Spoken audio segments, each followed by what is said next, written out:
my health and my mental health comes first above anything, above gold medals.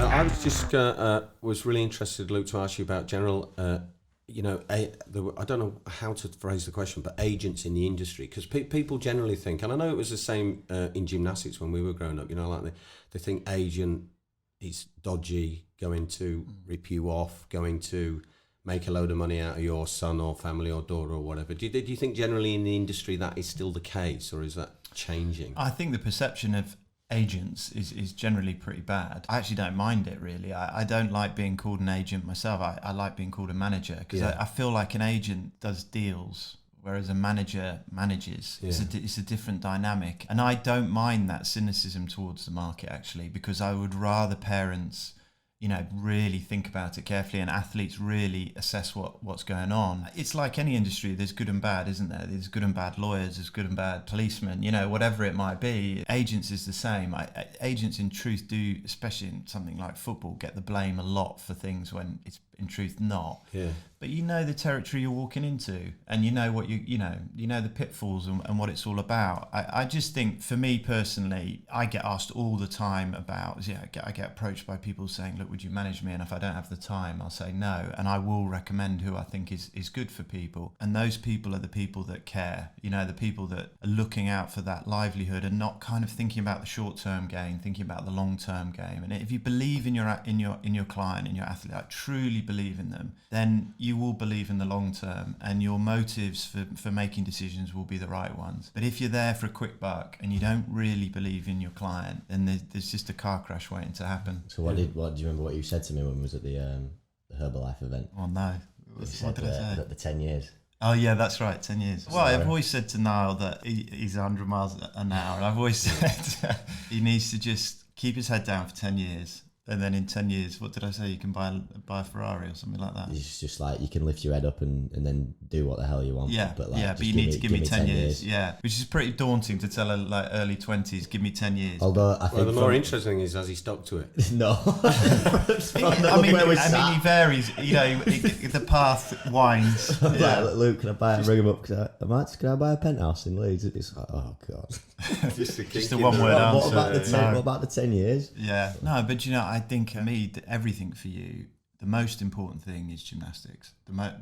By a million miles, the most important thing is training, is competition, is gymnastics. And there's a few reasons for that. One of them I know is that when you're flowing out of the gym and you're training and you're in a routine, you are at your best in everything, and that is YouTube, whatever it is.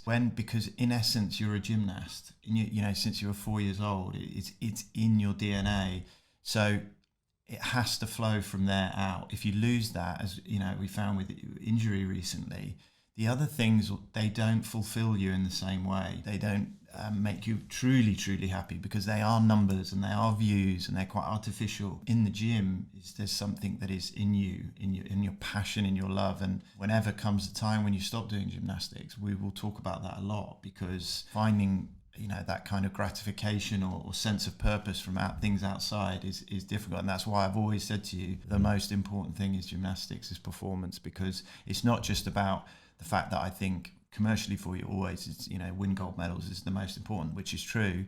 It's also about you as a person. When you're dedicated to the gym and you're in that schedule, you're at your best generally. Yeah, that resonates with me.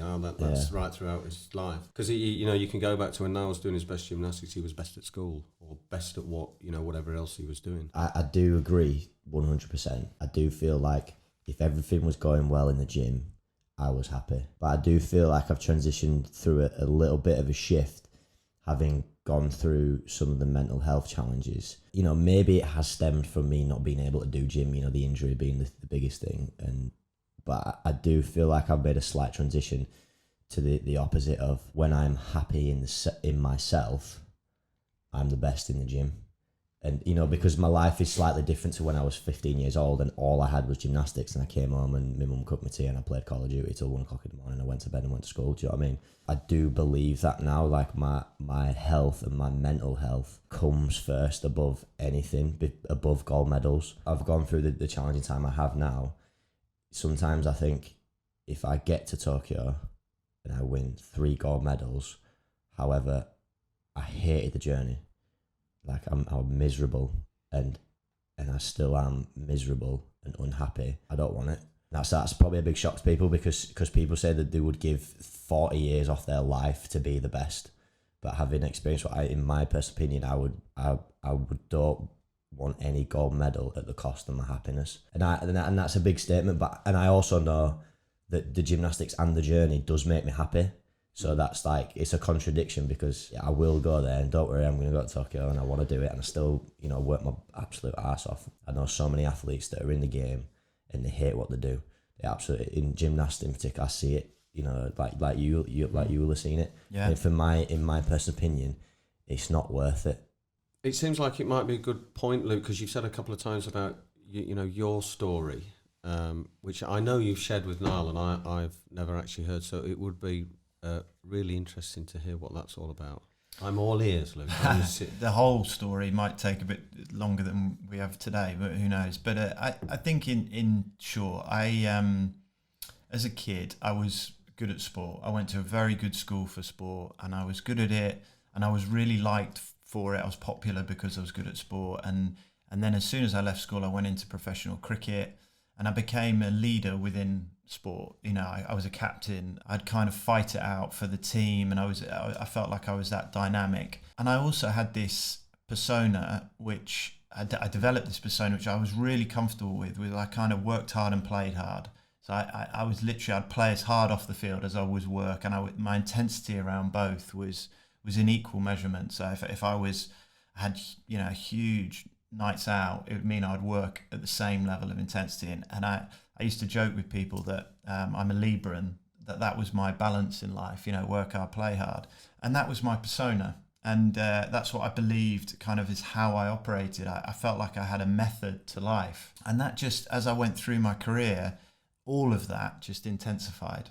So my intensity to work and my intensity to playing hard just went up and up and up. And I had very key things that happened during my life that added to that. So I lost my fiancée in a car crash when I was in my late 20s, and everything amplified from there. That tragedy didn't create the persona at all. I was already there, but it just amplified everything. I was a young man and not able basically to cope with what happened then. And I was captain of a club at that time, and so I had a lot of eyes on me, and I couldn't cope with it. I didn't know how to handle it. So I just went to what I knew, which was this kind of work hard, play hard lifestyle. As it developed, and I'm kind of cutting months and years into a few sentences here, my mental health just deteriorated rapidly. Niall will understand kind of the cycle a little bit now.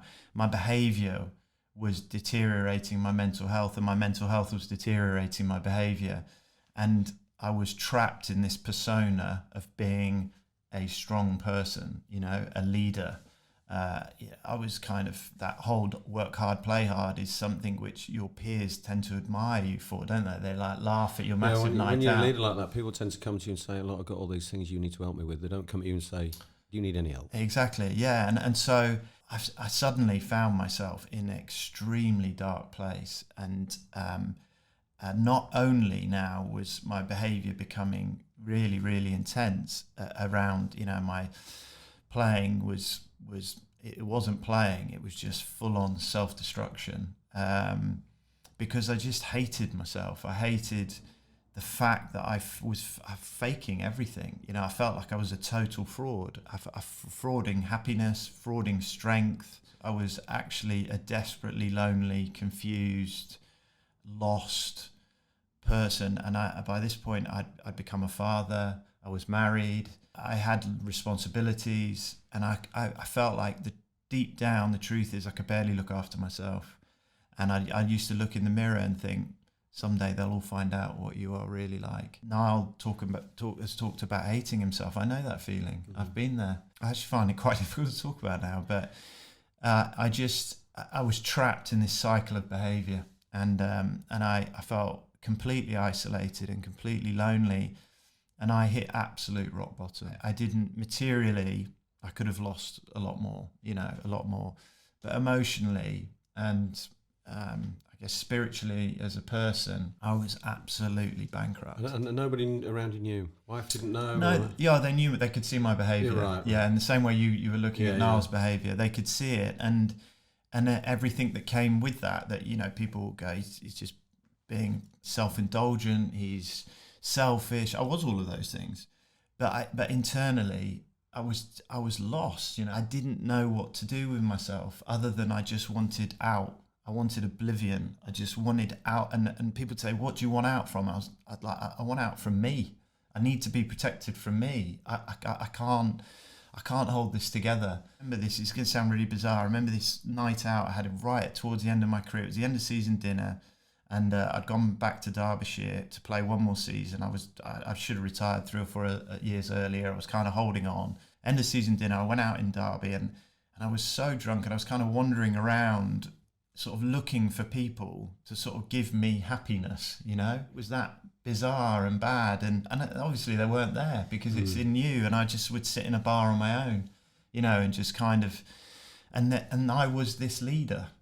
That's what I was. So I'd get up in the morning and I'd think, I've got to be that person, and I've got to fake it, and I've got to kind of get through, and it just get worse and worse and worse. And in the end, I went into a treatment centre. Were you doing a lot of drinking then? Huh? An awful lot, yeah. Were you alcoholic?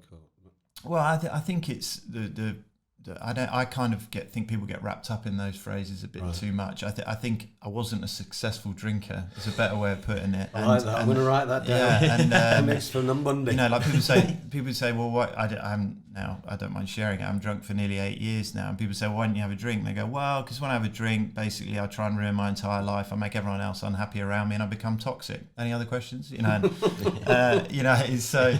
But it was bad enough for me. I needed a break from life, and I needed to stop pretending, and I needed to speak to people who understood. And now, honestly, this is me. This is what you've seen of me, because you didn't know me then, is me, my authentic self. That's why when you went through everything you went through, I knew what process you were going through. I know when you're doing your acting out, I know what it's about, and I know to handle it with care, because I needed that. I need not to handle it with judgment, because I needed that. After all of it, I'm actually grateful it all happened, because I know now. And I know I have peace and I have happiness. I have to manage my own mental health still. I have to still look after myself. And sometimes, what I'm like, I can be a workaholic, and I'll work from 5 a.m. till 2 o'clock in the morning. If I do that too often, suddenly I'm in a bit of a hole. Well, the first message you get on the morning can be from Luke, and the last one can be from Luke. And one's at 5, one's at 2. But I think that's an important point, 'cause when you say it is ongoing. I think you said it to me. It is a bit of an up and down journey. As long as it's going up, I do feel unbelievably so much better than I did. But I think it's about assessing what actions you're taking. Like things like mindfulness has helped me so much. But then I could just let that slip, and then I could have a night out on a weekend, and then go Monday to Wednesday not doing anything. And coming to understand and learn is that it's not just an on and off switch. It will be something that will have to be managed for the rest of my life. I'm all or nothing, and I am. Work hard, play harder. My family knows me. I can't go out and have 3 pints and go on. But I'm the same with vlogging, podcasting. Look where we're at. It's all in. It's like, what if I can make a decision? I'm going 100%. I want to be the best. It's the same with the directions in your life, like for example, alcohol. I feel exactly the same, and I think I'm grateful to now have the people around me that will not lead me to potentially the point that you got to in your life where you had to go into a rehabilitation centre. It might not do it justice. Briefly, what happens in a rehabilitation centre? Well, it depends on what you're going for and what type of rehabilitation centre it is. The first things they do is they assess what's up with you and physically stop you doing the things you were doing. Right. So if you're drinking non-stop, they detox you and do that. What I've learned is that for me, alcohol is the end bit. It's the end bit of me, or it can be alcohol, it could be anything. Is the end bit of me wanting escape, and actually it was my friend, and then it became my enemy.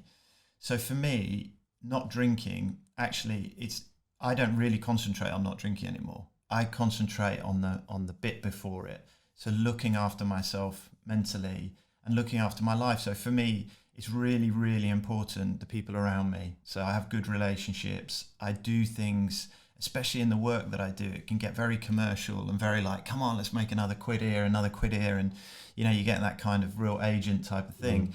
I can't do that because I get into a mindset which then spirals me into a place which eventually will make me drink. Whereas actually I want to do work which I'm happy about, I'm proud about. I want to work with people that I love and I feel kind of nourishes me, and then I don't need to reach out and get that far.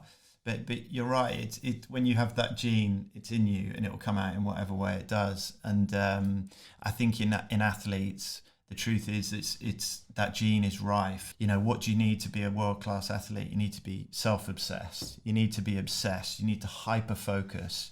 You need to be ruthless. You need to think about something 24/7. All of those characteristics make someone have the problems that we have, all of them. So in my way of helping myself has been to untangle some of those things and recognize when I am hyper-focusing on something, when I'm like, which is the great strength that we'll have, like you go, I want to do a podcast like you did, and we're in and we're off, and suddenly, and it's your greatest strength. But it's also the thing that unless you find a way of unwinding it, will make you go, I need a break from myself. And then that's bang. Yeah. And then there's the explosion the other way. It seems, George Best, Paul Gascoigne, Paul Mercer, they're football examples. But it seems very rife, doesn't it, in elite sport that people end up with challenges. That's it's fascinating, yeah. And it's high profile as well, aren't they? Because it goes in all the news and the paper. Yeah, well, but I feel like that's a certain character that's so common in sport. There's a huge circle of professional athletes that are just amazing. Yeah. But you don't hear, they're kind of just, they're in the middle. And then you've got the footballers you explained, Tiger Woods. Another one. And Michael Phelps. Michael, the greatest ever Olympian. He has literally talked exactly about what we're talking about. Yeah. Exactly. The greatest ever Olympian. And I just feel like I'd put myself in that box of the best of the best geniuses verging on psychopaths. Do you know what I mean? I feel like they're so close, but what I've learned to realise that it's not a negative. It's the reason that I am where I am today. Good at certain things. But it's about channeling it in the right areas and being self-aware enough to see where you are mentally, what decisions you're making, and what kind of paths you go down. And it's crazy. Do you know what I'd add also is that I think it's harder. Professional sport is a breeding ground for this, honestly. We'll be, I know it's a big shout, we'll be pumping out athletes with these problems like at an astonishing rate in the next 10 years. You watch. And we, the thing that worries me is we wait till it gets to Gazza's point to go, oh God, that's not gone very well. Yeah. But he was showing signs of that for years, and no one really cared because it was funny. Well, we talked about it. Well, I've been showing signs of it my whole life. Like looking back, what was I like as a kid? If you don't know what you're looking for, well, no one's going to do. Of course. But think about it now. The thing that you've said is the best thing you ever did was talk about it. That's the best thing you ever did. Look at if you're a 16-year-old going into professional sport now, what do they do other than their sport the most? Social media. So they come off the field and they're straight into their phone. They don't talk to other people. I go into changing rooms now, dressing rooms, and after a game, and I look, and every single guy is looking at their phone. Now, what if you're one of the guys who's having those problems? And who do you talk to? Yeah. What, on WhatsApp or via likes on Instagram? That isolationism is how terrifying it is, and that's why pro sport will keep pumping them out, because you're mixing that gene with that persona environment of being, got to be strong and leader, with now isolation of social media that didn't exist 20 years ago. So you got somebody that can be having these challenges sat in the dressing room thinking, must put a picture on Instagram of my life being brilliant and get a load of likes. Wearing the mask. Exactly. And I've got 1,000 likes for it, so it's all good. Yeah.